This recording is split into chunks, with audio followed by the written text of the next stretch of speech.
ఎడారిలో సెలయేర్లు మే 18వ తేదీ. అత్యధిక భారము వలన కృంగిపోతిమి, మరియు మృతులను లేపు దేవుని యందే గాని మాయందే మేము నమ్మిక ఉంచకుండునట్లు మరణమగుదు మను నిశ్చయము మా మట్టుకు మాకు కలిగి ఉండెను. 2వ కొరింథీయులకు రాసిన పత్రిక 1వ అధ్యాయము 8-9 వచనాలు. కష్టకాలంలో మనపై పడే ఒత్తిడులే మనకి జీవితపు విలువను అర్థము చేసుకునేలా చేస్తాయి. పోయిందనుకున్న మన ప్రాణం తిరిగి మనకి దక్కిన ప్రతిసారి అది ఒక క్రొత్త ఆరంభం అవుతుంది. ప్రాణం విలువ ఎంతో క్రొత్తగా తెలిసొస్తుంది. దేవుడికి మానవులకి కూడా అది మరి ఎక్కువ ఉపయోగకరంగా మారుతుంది. మనకి వచ్చే ఒత్తిడులు ఇతరులకు వచ్చే కష్టాలను అర్థం చేసుకోగలిగేలా చేస్తాయి. వాళ్ళ పట్ల సానుభూతిగా మెలగడం నేర్పిస్తాయి. నలిగిపోయాను తీగలాగా సాగినట్టుగా తనువులోను మనసులోను ఆలోచనలను అంధకారం ముంచినట్లుగా శత్రువుల క్రింద మిత్రుల చేతుల్లో ప్రాణం ఎగిరిపోయేంతలా నేను నలిగిపోయాను.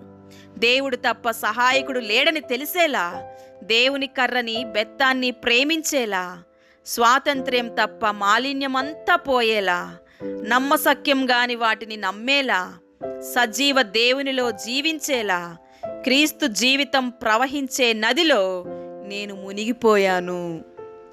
మనలో ప్రతిదానిని తేలిగ్గా తీసుకునే మోసకరమైన స్వభావం ఒకటి ఉంటుంది. ఎవరన్నా కష్టాల్లో నలిగిపోతూ వాటి నుంచి తొలగి పారిపోతుంటే వారంటే హేళన భావాన్ని ఈ స్వభావం మనలో కలిగిస్తుంది. అయితే తనకై తాను కష్టాలను అనుభవించిన వ్యక్తి ఇలా ఎప్పుడూ అనుకోడు. అతను అలాంటి వారిని మృదువుగా సానుభూతితో ఆదరిస్తాడు. శ్రమ అంటే ఏమిటో అతనికి తెలుసు. పౌలు అందుకే అన్నాడు, మరణం మీకు అనుకూలంగా పనిచేస్తుంది.